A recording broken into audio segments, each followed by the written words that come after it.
I now request Dr. SHAHNILA TARIQ, Assistant Professor, Department of Applied Psychology, School of Professional Psychology, University of Management and Technology, Lahore, Pakistan, to kindly present her paper. Madam, please. Okay so first point हमने जो design of education and training programmes का किया था कि programmes ही आपके ऐसे design होने चाहिए और सेकंड में हमने कहा कि जो प्रोग्राम्स आपके डिजाइन होते हैं they should have complete description in their content कि आप किस चीज के लिए स्टूडेंट्स को तैयार कर रहे हैं. ठीक है, is it clear? Okay, then next point is accuracy in teaching.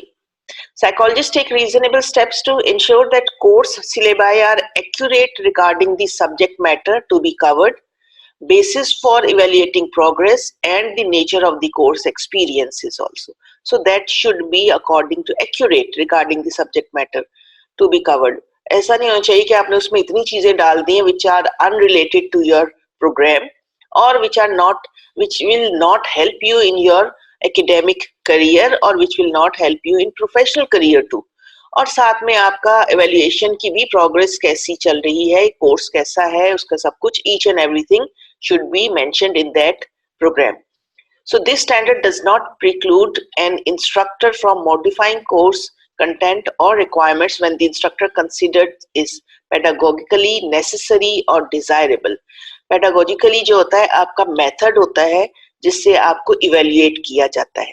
ठीक है, और पेडागोजिकली एक आपकी और यानी इसमें आपकी सारी कंप्लीट आ जाती है जिसमें आपकी क्लास टीचिंग भी आती है और उसके साथ आपकी बाद में इवेल्युएशन भी आ जाती है कि टीचर कैसे कैसे किस किस चीज पे इवेल्युएट करेगा. इट मींस के which things you will use for teaching necessary और डिजायरेबल जो भी है so long as students are made aware of these modifications in a manner that enables them to fulfill course requirement. ठीक है, तो अब इसमें आपका अगर आप देखें तो एक प्रॉपर जो आपका कोर्स बना होता है उसमें नीचे पेडागोजिक टेक्निक्स भी दी होती हैं जिसमें कहा जाता है कि आपने ऑडियो विजुअल एड्स यूज करनी है, आपने लेक्चर्स यूज करने हैं, आपने असाइनमेंट्स क्विजेस यूज करने हैं, डिफरेंट आपने इनवाइटेड लेक्चर्स भी करने हैं, आपने उस पर कोई एक प्रोजेक्ट भी करवाना है. सो ईच एंड एवरीथिंग जो है that is included. And if you make any changes according to the requirement of the course, that should also be mentioned in it. So when engaged in teaching or training, psychologists present psychological information accurately. ठीक है, और जब आप पढ़ा भी रहे होते हैं तो आपको ऐसा नहीं होता कि आप उसको कहें कि ठीक है अच्छा ठीक है साइकोलॉजी जो है it is something which emerged from the or after the just like Freud's theory. इससे पहले साइकोलॉजी का कोई वजूद ही नहीं था, कुछ भी नहीं था. तो आप ये चीजें नहीं बताएंगे, आप उसको प्रॉपर तरीके से, इसका मतलब है कि टीचर को भी प्रॉपर तरीके से अपने उस सब्जेक्ट मैटर के बारे में एक्यूरेट इंफॉर्मेशन होनी चाहिए कि कहाँ से स्टार्ट हुई, कैसे हुई, ग्रीक फिलोसफर्स से शुरू हुई. अगर वैसे देखा जाए एज अ ह्यूमन बीइंग तो हम कहेंगे कि it started from the Adam and the eve, बल्कि एडम के टाइम से पहले स्टार्ट हुई. दी एडम स्टार्टेड फीलिंग लोनली, तो वो जो लोनलीनेस का कंसेप्ट था that came from that place, जो फर्स्ट टाइम उन्हें फील हुआ कि अकेला है. ठीक है, तो वहां से आपकी तो आप जो भी पढ़ा रहे होते हो स्पेशली साइकोलॉजी की, तो साइकोलॉजिकल इंफॉर्मेशन एक्यूरेटली देनी चाहिए. Then next is student disclosure or personal information. Psychologists do not require students or supervisees to disclose personal information in course or program related activities, either orally or in writing regarding sexual history, history of abuse and neglect, psychological treatment and relationships with parents, peers and spouses or significant others, except if कौन सी condition होती है, otherwise course में आपकी teaching में student की personal information की जरूरत नहीं होती है. ठीक है, ठीक है, समझ आइए. अपनी पर्सनल इंफॉर्मेशन आपने डिस्क्लोज नहीं करनी होती, इंफॉर्मेशन इन कोर्स और प्रोग्राम रिलेटेड एक्टिविटीज. ठीक है, चाहे ओरली हो या इन दी राइटिंग हो. किस except for the program or training facility has clearly identified this requirement in its admissions and program materials. ठीक है। अगर आपका प्रोग्राम ऐसा है जिसमें कहा जाता है कि first of all you will analyse yourself, you will share about yourself, you will write something and you will test yourself and report yourself, अगर आपके उसमें मेंशन किया हुआ है then only you will do that thing, ठीक है। और second condition है the information is necessary to evaluate or obtain assistance for students whose personal problems could reasonably be judged to be preventing them from performing their training or professionally related activities in a competent manner or posing a threat to the students or others. या दूसरा case ये है कि आपने अगर उन students को जब आप ट्रेनिंग देने लगे हैं तो आप रीजनेबली बी जज to be preventing them from performing their training, और वो वाले प्रॉब्लम जो उनके साथ हैं वो उनको प्रोफेशनली काम करने नहीं देंगे इस वजह से, या फिर ये है कि उनका वो जो बैकग्राउंड है, उनकी पर्सनल जो चीजें हैं वो उनके उनके लिए भी और दूसरे स्टूडेंट्स के लिए थ्रेट क्रिएट कर सकते हैं। उस केस में आपने वो इंफॉर्मेशन डिस्क्लोज करवानी है स्टूडेंट से, अदरवाइज आपको जरूरत नहीं है कि पूछे कि स्टूडेंट्स की अपनी पर्सनल जो है वो लाइफ, उनकी पर्सनल हिस्ट्री कैसी है, ठीक है। यानी साइकोलॉजिस्ट जो है ट्रेनिंग में या टीचिंग में, जब आपकी क्लास टीचिंग की हो रही होती है तो none of the psychologist even is allowed to ask in the class that give information about yourself, ठीक है, except for the things required for the course।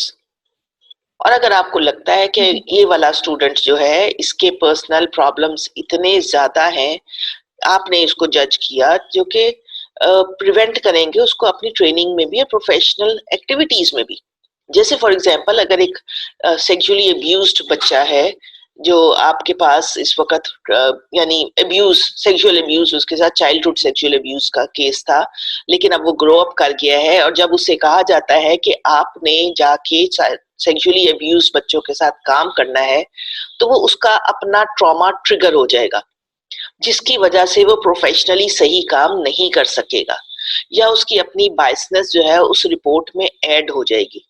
इस वजह से हम पहले उसका पता कर लेंगे, उसके चीजें पूछेंगे और उसके बाद फिर हम उसको उस तरीके से हैंडल करेंगे, ठीक है। इस वजह से जरूरत पड़ती है, अदरवाइज आपको किसी किस्म की पर्सनल इंफॉर्मेशन की जरूरत नहीं होती है, यानी पर्सनल लाइफ एक्सपीरियंस की जरूरत नहीं होती। अदरवाइज आपकी पर्सनल इंफॉर्मेशन इतनी काफी होती है कि आपकी क्या नाम है, आपकी एज क्या है, आपका जेंडर क्या है, आपकी फैमिली, आपका होम एड्रेस क्या है, जो कि आपसे बायोग्राफिकल इंफॉर्मेशन ली जाती है, that is enough. Okay, then mandatory individual और group therapy. When individual or group therapy is a program or course requirement, psychologists responsible for that program allow students in undergraduate and graduate programs the option of selecting such therapy from practitioners unaffiliated with the program, ठीक है। अब उन लोगों को आपने, जैसे आप लोग, आप तो यहाँ एक्सपेरिमेंट या प्रैक्टिकल नहीं करते, तो जब आपने किसी को इंडिविजुअल या ग्रुप थेरेपी देनी होती है या सेलेक्ट करना होता है तो आप उन लोगों को देते हैं जो आपके प्रोग्राम से नहीं होते, ठीक है। ये मैंडेटरी है आपके लिए, जैसे थीसिस अगर आपने करना है तो थीसिस करना मैंडेटरी है आपके लिए। तो अगर आपके प्रोग्राम में ऐसी ऑप्शन है दी हुई कि this is mandatory for you to provide group या इंडिविजुअल थेरेपी, तो आपने उन लोगों को सेलेक्ट करना है अपने यूनिवर्सिटी से या प्रोग्राम से जो कि आपके साथ एफिलिएटेड नहीं है आपके प्रोग्राम में, यानी साइकोलॉजी के स्टूडेंट्स पे आप ये काम नहीं करते। So faculty who are likely to be responsible for evaluating students' academic performance do not themselves provide that therapy, ठीक है। और साथ में ये भी है कि आप कहें कि अच्छा ठीक है मुझे प्रोवाइड करो therapy so that I can evaluate you, तो जिसने इवेल्युएट करना होता है उसने भी अपने आप को थेरेपी प्रोवाइड नहीं करवानी होती, ठीक है।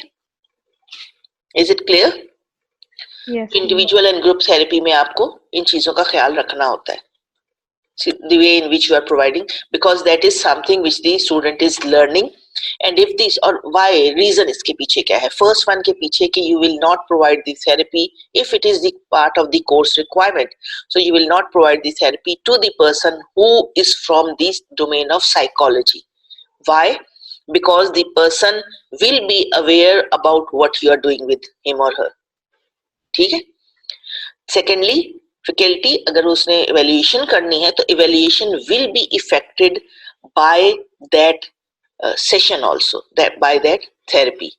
So in that case, in both these cases, the individual will not, the student will not provide the therapy. ठीक है. That is unethical. Then assessing student and supervisee performance. In academic and supervisory relationships, psychologists establish a timely and specific process for providing feedback to students and supervisees.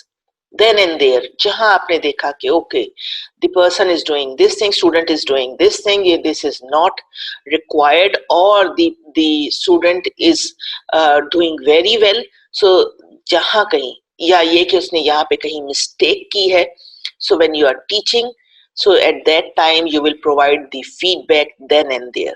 इसलिए कि उस time पे देना, आप क्योंकि आप साइकोलॉजिस्ट तैयार कर रहे हैं, ट्रेन कर रहे हैं फॉर द कम्युनिटी या फॉर द जनरल पब्लिक, उस केस में आपने उसको वहीं का वहीं फीडबैक देना है. ठीक है. और उसको डिले नहीं करना. So information regarding the process is provided to the student at the beginning or supervision. ठीक है. अब किस तरह से कंटिन्यू होगा, जैसे आपने कहा कि okay we will have a mock session of therapy in the class, training का पार्ट आपका. ठीक है. आप उसको ट्रेनिंग दे रही हैं और आपने उसको लेकिन शुरू में बताया कि जहां आपकी जो ट्रेनिंग है उसके दरमियान में जो आप मॉक सेशन ले रहे हैं, वैसे तो सेशन के दरमियान कोई इंटरप्शन नहीं होती, but because you are taking a mock session, so it mean I will interfere in between also and tell you where you will make a mistake. तो at the beginning of the session आप उसको अपना process समझा देंगे कि मैं बीच में कहाँ पे इंटरवीन कर सकता हूँ या कर सकती हूँ. ठीक है. Then psychologists evaluate students and supervisees on the basis of their actual performance on relevant and established program requirements. And psychologist जो है वो बिल्कुल actual, अब उसमें आपकी evaluation नहीं चल रही होती है जिस वक्त आप उसको teaching या training कर रहे होते हैं. जब आप teaching and training कर रहे हैं उस टाइम पे आप उसको सिर्फ learn करवा रहे. आप उसकी evaluation उस वक्त करेंगे जिस वक्त वो actually perform कर रहा होगा, जो उस प्रोग्राम की रिक्वायरमेंट है. जैसे वो अगर टेस्ट दे रहा है, एग्जाम दे रहा है, थेरेप्यूटिक सेशन किसी के साथ ले रहा है जिसको आप उसको देख रहे हैं, सुपरवाइज कर रहे हैं, उस टाइम पे आप उसकी इवैल्यूएशन, या कोई एक्सटर्नल आपने कॉल किया है उसकी इवैल्यूएशन के लिए और वो उसकी एक्चुअल परफॉर्मेंस है, आप उसका वाइवा कंडक्ट कर रहे हैं. So at that time you evaluate the student. ठीक है. Okay, any question? मैम हम लोग अक्सर साइकोलॉजिस्ट थेरेपी लेते हैं ना, मतलब आपने एक एग्जांपल दी थी कि अगर जो साइकोलॉजिस्ट है उसको खुद को मतलब ओसीडी हो और जो उसका पेशेंट आएगा उसको भी ओसीडी होगी तो वो उसको थेरेपी नहीं देगा क्योंकि वो खुद थेरेपी ले रहा होगा. तो मैम ये मतलब नहीं, जिस वक्त थेरेपिस्ट जो है वो थेरेपी ले रहा होता है या ये कि वो खुद अपनी थेरेप्यूटिक सेशंस करवा रहा होता है, उस टाइम पे psychologist is not allowed to practise ethically. ठीक है. Okay ma'am. जब तक उसका खुद का जब तक उसका खुद का इलाज नहीं हो जाएगा तब तक. जैसे हमारे जी मैम, जैसे अगर साइकोलॉजिस्ट का भी लास्ट बन जाता है तो वो तो साइकोलॉजिस्ट कम्युनिटी एक होगी उनके, फिर अगर ये नहीं हो सकता कि वो दूसरे साइकोलॉजिस्ट के पास जाता है, वो किसी और साइकोलॉजिस्ट को बता देगा फलाना जो साइकोलॉजिस्ट है. आप देखिए ना फिर आप कैसे साइकोलॉजिस्ट हैं कि आप इसकी एथिकल क्या जो फर्स्ट रूल है प्राइवेसी एंड कॉन्फिडेंशियलिटी, आप उसी को फॉलो नहीं कर रहे. ठीक है. तो ये तो फिर वो साइकोलॉजिस्ट जिसके पास वो गया और उसने वो बात फैला दी, तो it means that is not a good psychologist. क्योंकि मैम अगर सपोज करें कि बात फैल गई है अब, हाँ अब फैल गई है तो फिर कहाँ से फैली है? या तो दो ही लोग हो सकते हैं ना, क्योंकि आपकी इंडिविजुअल थेरेपी हो रही होती है ना. हाँ, ग्रुप थेरेपी हो तो उसमें आपको होता है कि इतने मेंबर्स और भी बैठे हुए. लेकिन ये कि अगर आपकी इंडिविजुअल 1-to-1 थेरेपी हो रही है, थेरेप्यूटिक सेशन आपका कोई अच्छा साइकोलॉजिस्ट ले रहा है, the one who you think that better he or she is better than you, तो उस केस में आपका ट्रस्ट होता है. जब आपका ट्रस्ट उस पर डेवलप हुआ होता है तो then that person, either that person और you yourself will tell to the others that I have a problem. Ma'am अगर उसने अब बता दिया, सबको पता चल गया, तो अब वो बंदा क्या करे जिसकी बातें फैल गई? क्या करेगा? उसमें फिर एक चीज और आती है, आप कहते हैं इसको कि acceptance of reality. Defence mechanism जो है डिनाइल यूज करने के बजाय, ठीक है, ईगो डिफेंस मैकेनिज्म है ना, आप डिनाइल नहीं यूज करते बल्कि आप एक्सेप्टेंस शो करते हैं कि अच्छा ठीक है, yes I have a problem, I have problem with session and especially with that specific case. और उसके लिए भी आपको लोगों को जस्टिफिकेशन देने की जरूरत ही नहीं है. अगर कोई कहता भी है तो it doesn't make any difference for you if it is not पर important. अगर ये उसी इंसान को बता दे जिस इंसान के बारे में हम लोगों ने बात उसके सामने की होगी कि उस इंसान की वजह से स्ट्रेस है या ये है वो, तो अच्छा, तो फिर आप कैसे साइकोलॉजिस्ट हैं कि आप इतनी छोटी छोटी चीजों को आप मैटर कर रहे हैं? फिर आप लोगों के मसले कैसे हल करेंगे अगर आप लोगों की ही बातों की परवाह करना शुरू कर देंगे? ठीक है ना, psychologist should be above all these things. नहीं, लेकिन लोगों की बातों की परवाह नहीं करनी, छोड़ दो, जो करता है करते जो दो, जो कहता जा रहा है है जाने दो. उनका असल में उनके पास मुंह है, जबान है, वो बोलते हैं. Let them say whatever they want to say. हाँ, आप अलर्ट हो जाते हो इस चीज से जब आपको पता चलता है कि आपको किसने क्या बात की. ठीक है, लेकिन आप इसका ये मतलब नहीं होता कि फिर आप अपने आप को ही खराब करके बैठ जाओ, मजीद खराब कर लो इसके बेस पे. ठीक. अच्छा, okay, I will restart this session क्योंकि लेस देन 1 मिनट रह गया. Okay, so don't go. आवाज नहीं आ रही. अभी जाना नहीं है, ये एक मिनट से भी कम रह गया, ये सेशन खत्म हो जाएगा आपका. ठीक है, रीजॉइन कर लो. हाँ, फिर रीजॉइन करना है. And I will answer this thing in detail now. अभी आपने जो क्वेश्चन पूछा है ना.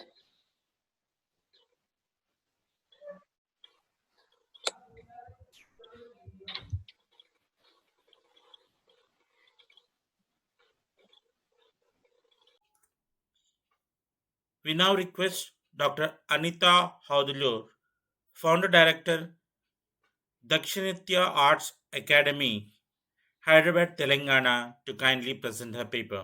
Madam, please.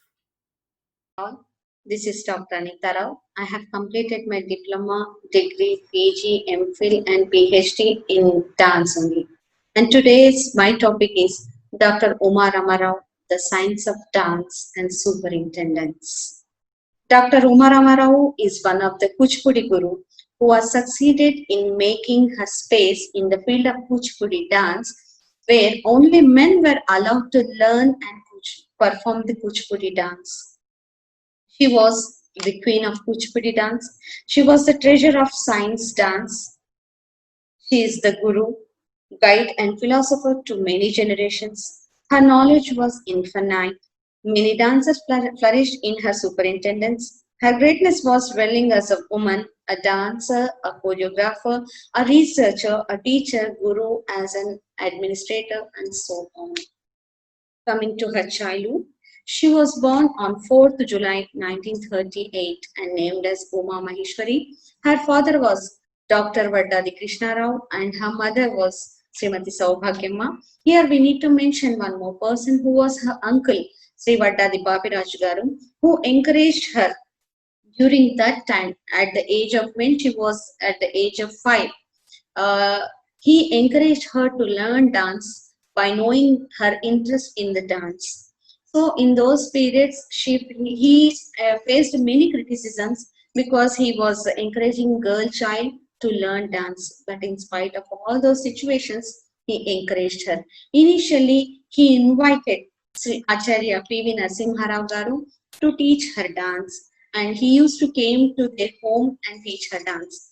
Next, when Padma Sri Nataraj Ramakrishna Garu came to Visakhapatnam, he invited Sri Nataraj Ramakrishna Garu to their home. He stayed there only and he used to teach her dance. When Nataraj Ramakrishna Garu observed that she is undergoing a very well training and she is doing very well, he thought that he should invite a traditional guru from Kuchipudi family and let her have training under his guidance.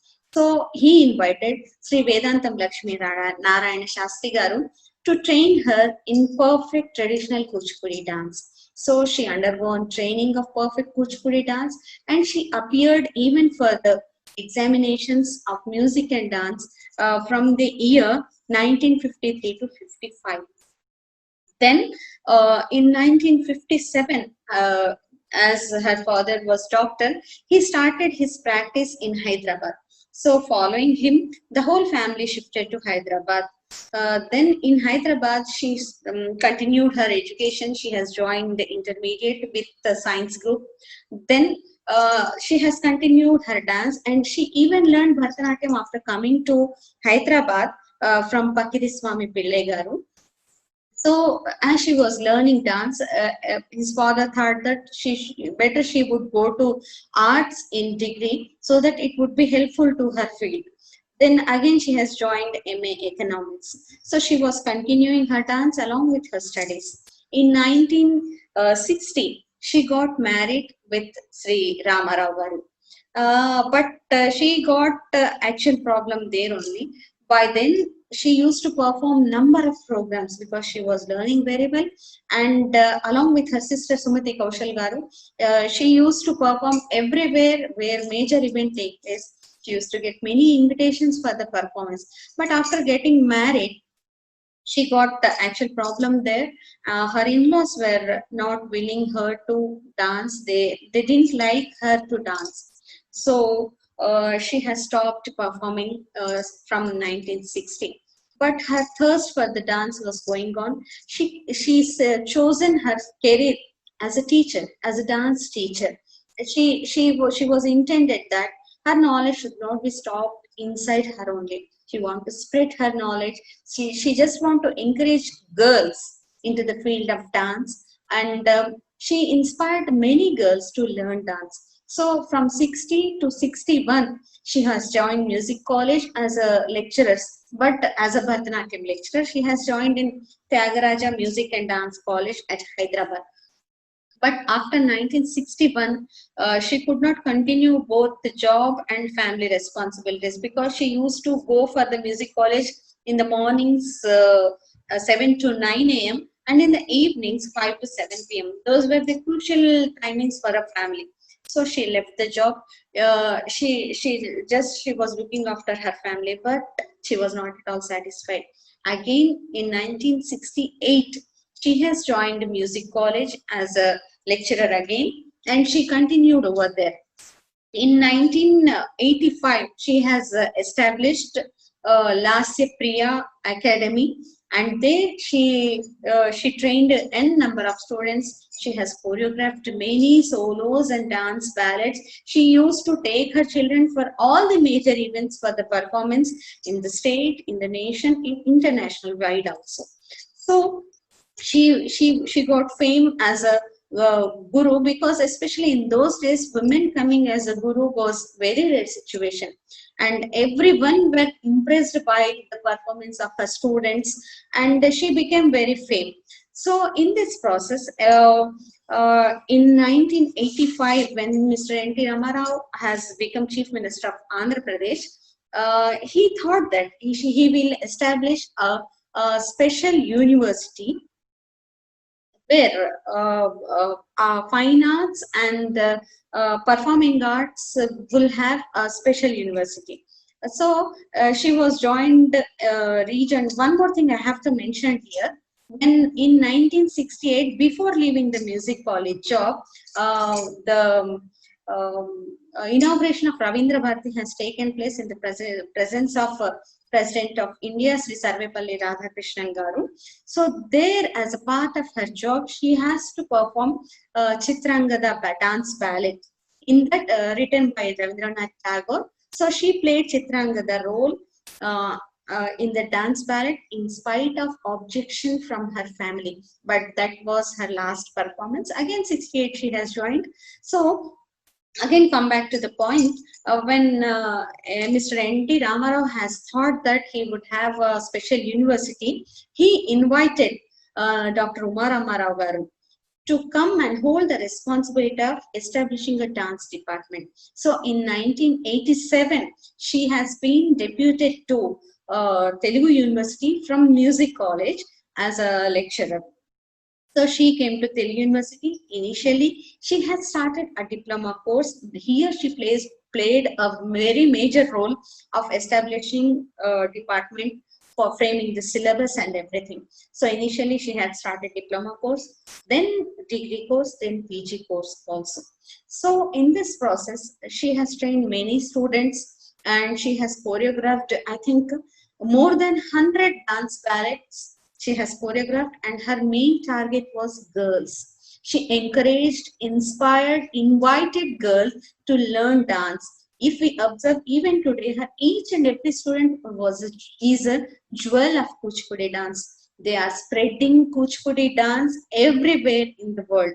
So after coming to Telugu University, in 1994, she has completed her PhD on the topic of Shahaji Ekshagana Prabandhas, and she has been awarded gold medal for her PhD also. So this was a very happiest moment for all the women, who were learning dance, because in those times we could see very rare women learning dance. In 50s, I'm talking about 50, she has given performance and she has been struggling throughout her career, and 94 she could complete her PhD. So after that, she has for her remarkable contribution for the Kuchipudi dance, she have received many awards, and she has been awarded as the best teacher from state also. And in the year 2003, she has been chosen for the Central Sangeet Natak Academy, which was very prestigious award. Then into the dance department, she has also taken the responsibility of head of the department. She was head for the, and this is totally a complete responsibility. She was holding family responsibility. She was a teacher. She was a guru. She used to do Nattuvangam very well, which we could see very rarely in those days. And she rejoined music college. She came to Telugu University. There also she has given, main importance was teaching and performance only. But here he has taken the responsibility of administrator. She administrated very well. She holds so many responsibilities as associate professor in Telugu University. Apart from all this, she was an author also. She wrote many books on dance, which would be helpful for the upcoming generations to study theoretically also. So she wrote many books, and whatever her mind she has faced, she want to express to the next generation. She never hold her knowledge inside her. She used to teach. She used to spread her knowledge everywhere. Then, surprisingly, on her 75th birthday, that was on 21st June 2013, she gave one more performance. That was a very precious moment for her and also for all of us who were her students. So at the age of 75, she performed, and that was her last performance. Coincidentally, today is her death anniversary.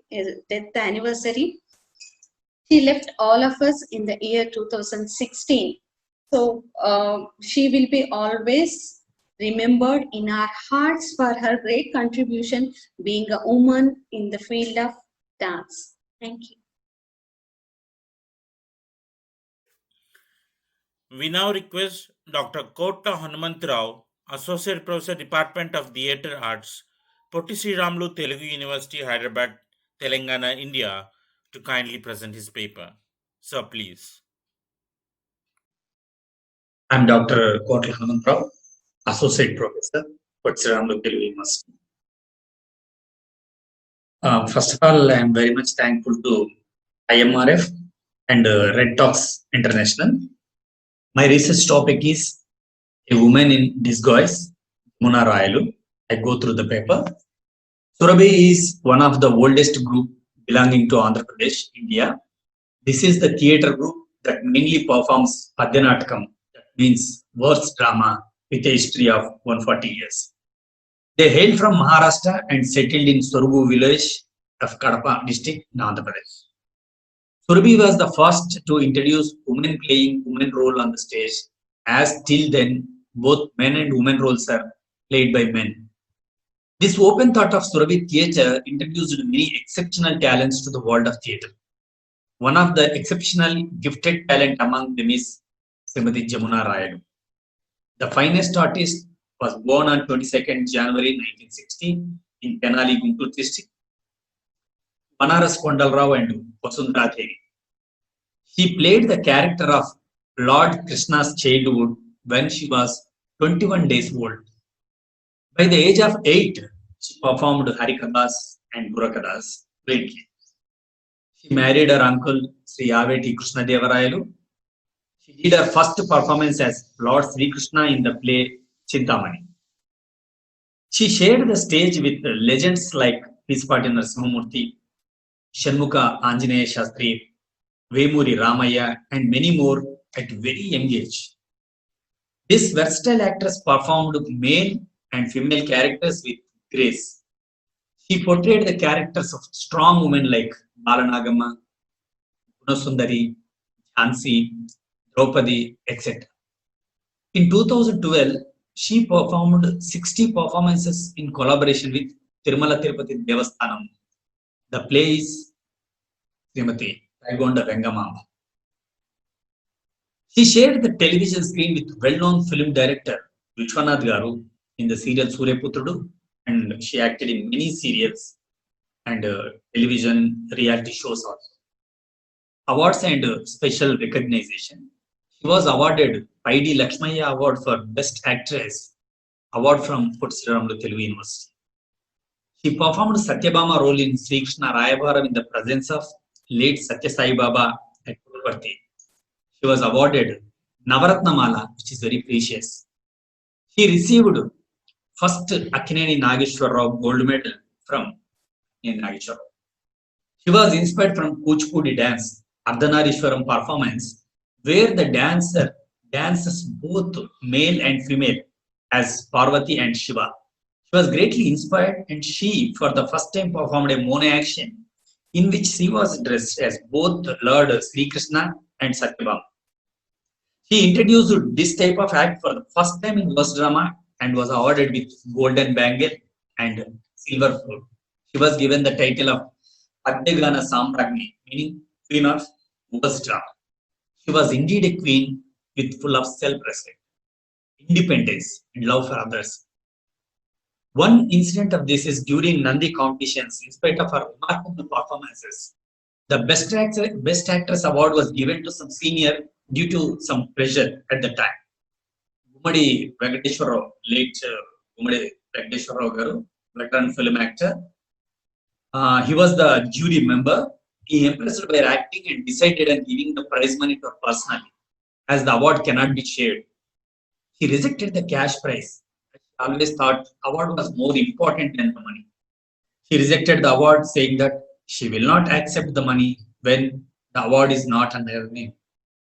Such was her self-respect and passion towards acting.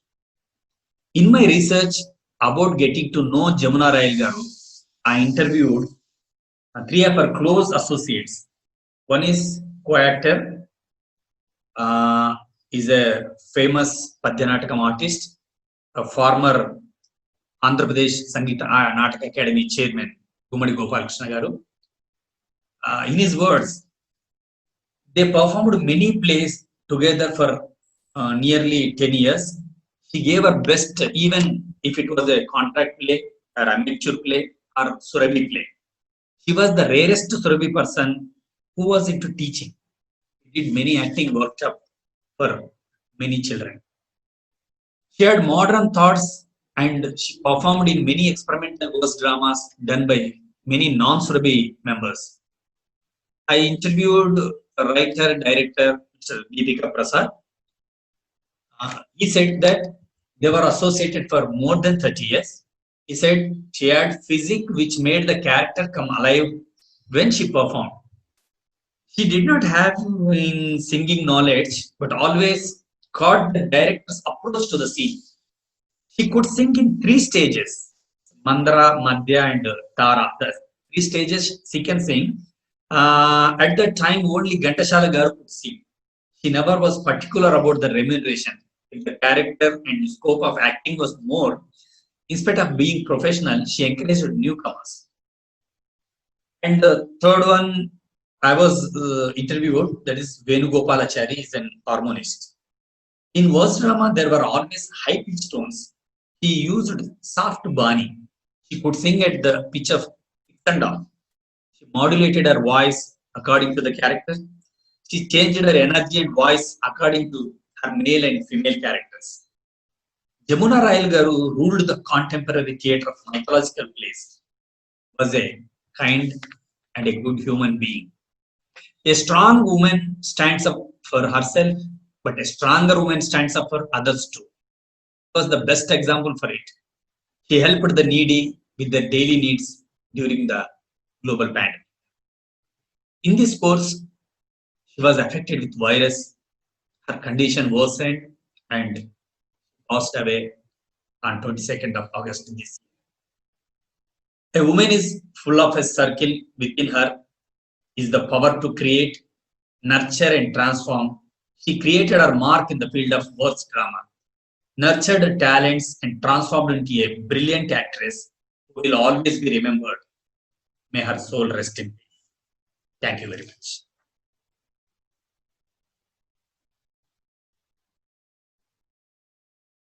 We now request Miss A. Arsha, Faculty in Law, Miss Aishwarya Murali, Faculty in Commerce, SCMS School of Technology and Management, Alluva, Ernakulam, Kerala, to kindly present their paper. Madam, please. A very good evening to all. Respected dignitaries, Chair, and all the listeners. Myself, A. Arsha, and my colleague, Ms. Aishwarya Murali, will be dealing with the topic electronic judicial system. And this, how we can access this justice in this virtual world. To give an introduction about ourselves, I am a lawyer by profession. I completed my post-graduation in law, and I am teaching law in SAMS School of Technology and Management. And my colleague, Ms. Aishwarya Murali, is a postgraduate in commerce as well as business administration, and is dealing with the topics commerce as well as information technology papers in our department. And we jointly had a discussion about this topic of electronic judiciary because even right now, what is happening in this judiciary, because of this pandemic situation, even judiciary has turned out to be taking in justice or giving justice to people in an electronic manner. And this is a humble suggestions are there from our side, wherein things can be made more electronically so that the judicial system can be brought in a faster manner without any time consuming and being user friendly. So it'll be a combined presentation wherein I'll be dealing with the introductory sessions and it will be continued after by Ms. Aishwarya Murali. So to begin with, you can see what was told in by Aristotle. Okay, Aristotle told in that all the virtues, okay, all the virtues are to be brought to justice. All virtues are to be brought to justice. It means we have to get in justice. Justice is mandatory to be served to every individual. That's mandatory. Justice can never be denied. I'm sorry. Justice can never be denied to any person. It may be delayed, but the delay will cause a huge harm to individuals. So there are suggestions from our side how to avoid this delay which is happening to justice to be received by people. Before going into that, we'll just go through what was a judicial system or at how justice was administered in our country throughout from the ancient India. So As an introduction, we'll get to know what actually is justice. The term justice, as such, was derived from the Latin word justitia, which means just bound or to tie, where people are joining or fitting together to get what is the need, what they actually need. And this concept of justice has been analyzed and defined by various schools of law, the sociological, the psychological, various aspects, various jurists have defined it in different manner. The judicial system has been defined. And what has been stated by them is there has to be a harmony between them. Harmony is required, it's mandatory. And this administration of justice, when you given justice to persons, you have to take into consideration various aspects, the moral side, the social side, the economic side, everything has to be taken into consideration, and it plays a huge role. And now, moving to the different periods, how justice was administered with the ancient India. When we take the ancient India, we can say the judicial system was very much codified because there was even legal literatures. We can find legal literatures over there. Even the complex situations were given in the legal literature. We had, as in the Arthashastra written by KOTLA, to be the basic rules of the society was formulated in that. And justice was mainly given to individuals, irrespective of any kind of social or religious life. It was in an equal manner. That means we had a centralized administration of justice in ancient India. And even you can see that the judicial system which was followed, even before the concept of the theory of separation of powers began to be developed in the world, we had that to be followed in our country, in the ancient India. And the criminal courts was also there to deal with the various types of offences, and the civil, be it the criminal offences. Even in the panchayat levels, there were people to look into that affairs. That's about the ancient India. Now, when we move to the medieval India, what actually happens is, in the medieval India, it begins with the advent of the Mughals. And the Mughals, as such, were considered to be the ones who were considered to be the lovers of justice. And they had they had this love towards justice, that they had courts to be established, and things were established from the courts, from even things were adapted from various countries like Arabia, Syria, Persia, Egypt, etc. And the foundation of the justice, as well as the final person to whom we can go in for an appeal, was the Sultan or the Emperor. And the judicial system was so open that all matters, be it be the civil or be it be the criminal, everything was decided in an open court. And the final matter was always heard by the Emperor. The final word was by the Emperor. And the major thing is, even if you want to give in a death punishment, death penalty, it was not easily possible. How you had to give in the death penalty? It was only on the basis of a third decision, third time. Only the third time you had the Emperor saying, okay, you have to hang that person. Then only then the death penalty was awarded.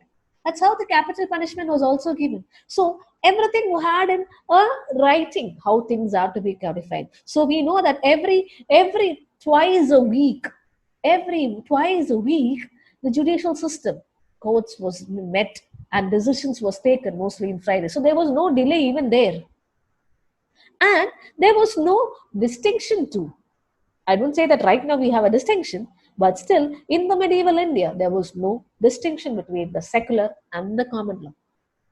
Now, moving ahead with how we had the judicial system in modern India. There is a separation right here, prior to the Britishers and after the Britishers. So prior to the Britishers, what we had in that, it was considered that how the judiciary decides matters always add to the value of the state. But after the Britishers left in the year 1947, they left our country and India became independent. We started steps for drafting our Indian constitution. And then we have the Indian constitution in force.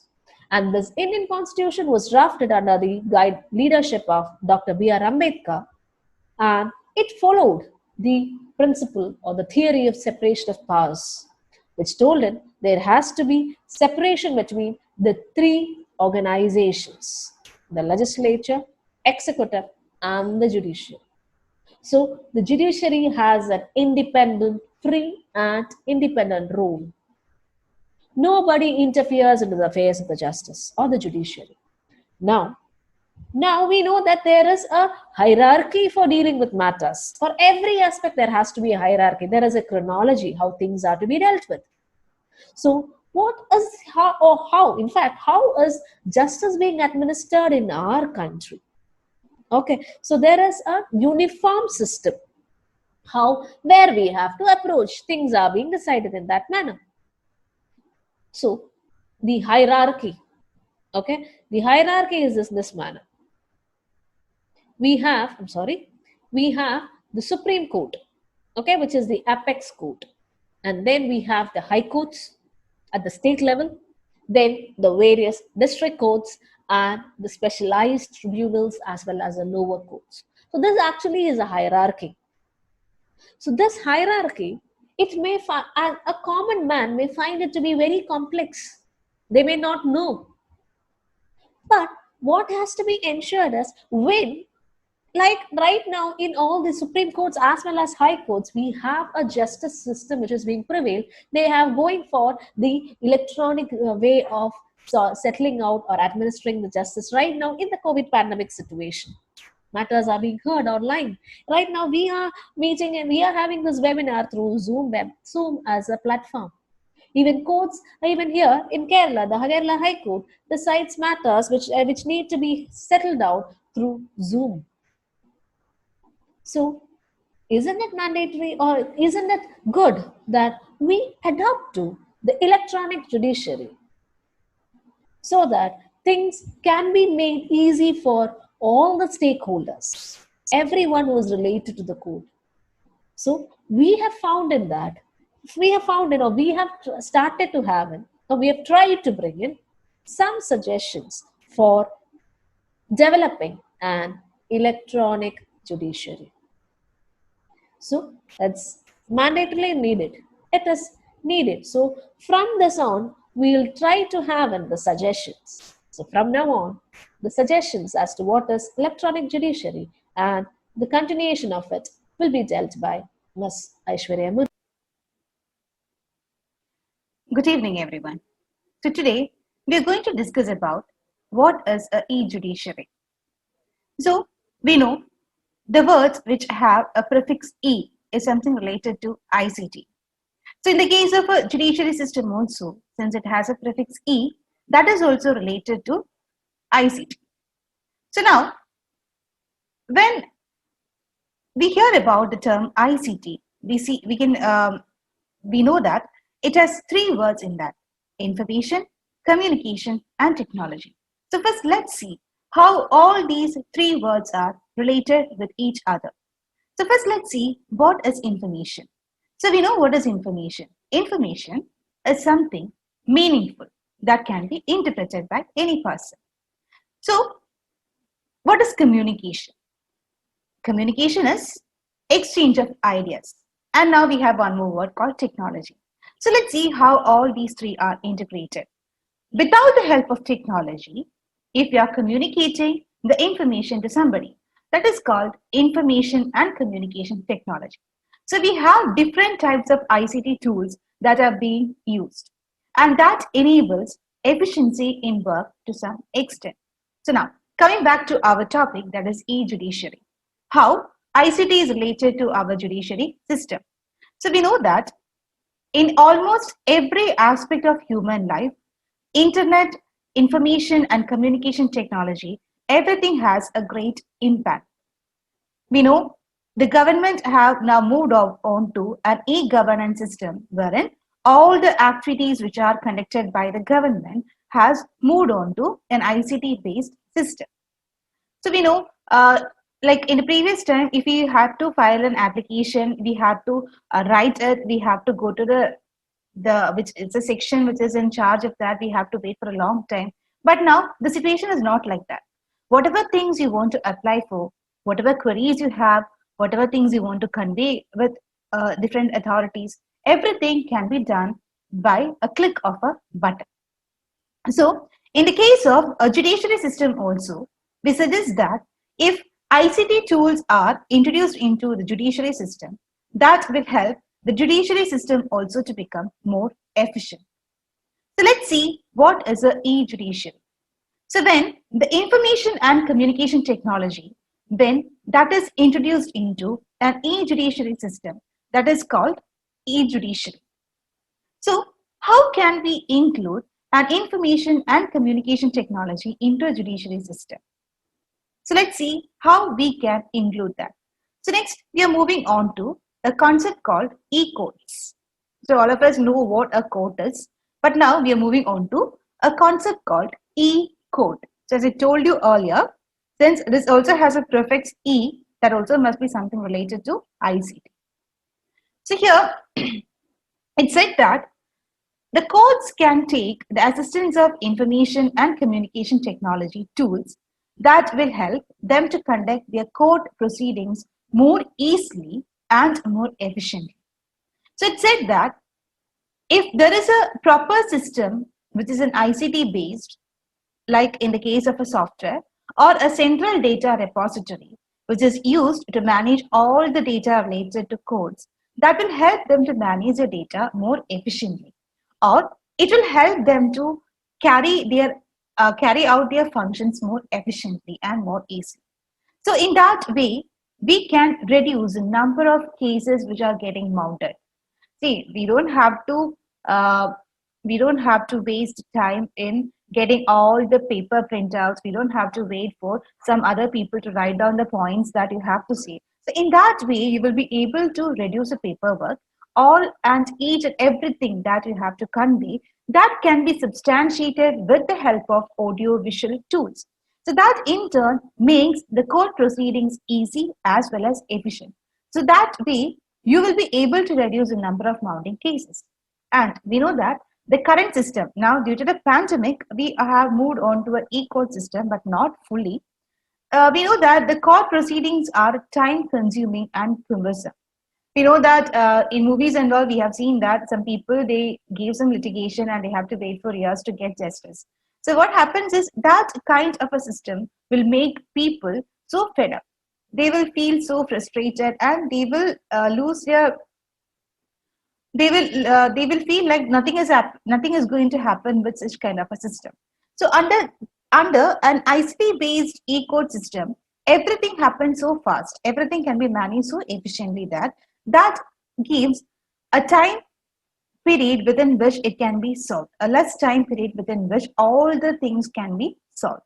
And when everything gets solved very easily within a less period of time, that in turn reduces the backlog also. Now, if you have an ecosystem wherein the information and communication technology is introduced into, that makes the court proceedings transparent and that helps in giving a speedy justice to the litigants. And a smart litigation system should be there. See, in certain countries, they have a system wherein all the details related to how you have to file a litigation. If you have a case to file, whom you should approach, what are the proceedings that you have to follow for that? All these things are updated in a website. So under such situations, the litigants finds it easy because they know whom they have to approach, because they are accessing the website and they go to the website and they will be able to make out whom they have to approach. So what are the proceedings they have to do? So that kind of a system makes the e-court proceedings or the e-judiciary system more transparent and speedy. Next, let's see who are the stakeholders in Indian judicial system. So the most important person, the judges. These are the people who give judgments. So what is the role of a judge and how it can be connected to an IT-based system? So we know everyone is aware about the role of a judge. So now let's see what is the use of ICT for a judge. We know that there are different case laws and there are different judgments related to different cases. Now, if a case come to a judge, what he will be doing is, before giving the judgment, he will be just going through the previous judgments in similar nature of cases, similar kind of cases. He will be just going through the judgments which were given earlier. Now, normal situations, what people do is you have to go through different journals, they have to go through the library, they have to go through the different books that they have with them. So, in under such situations, what happens is it becomes a lengthy procedure. They have to sit up and they have to go through, they have to spend a lot of time to see what the judgment is. But if we have a e-court system or e-judiciary system, all the judgments related to a specific category of or specific similar nature of cases can be stored at a single place or under a single tag. Such kind of cases can be stored. So when a person, when they click on a specific option, they will be able to list out all the related judgments related to a specific kind of a case. So under such situations, the judges will be able to save a lot of time. And in addition to that, we know that whatever things the judgment or whatever things that they do while in the court, whatever they say, everything is recorded by a steno. So under such situations, there can be certain situations that some words can be missed out by the steno. So under such situations, it was very difficult for them also. So here, what we can do is, if there is a e-system, the judge can directly record the voice that they are while they are giving the judgment, and under such and by that way, they will be able to save the time.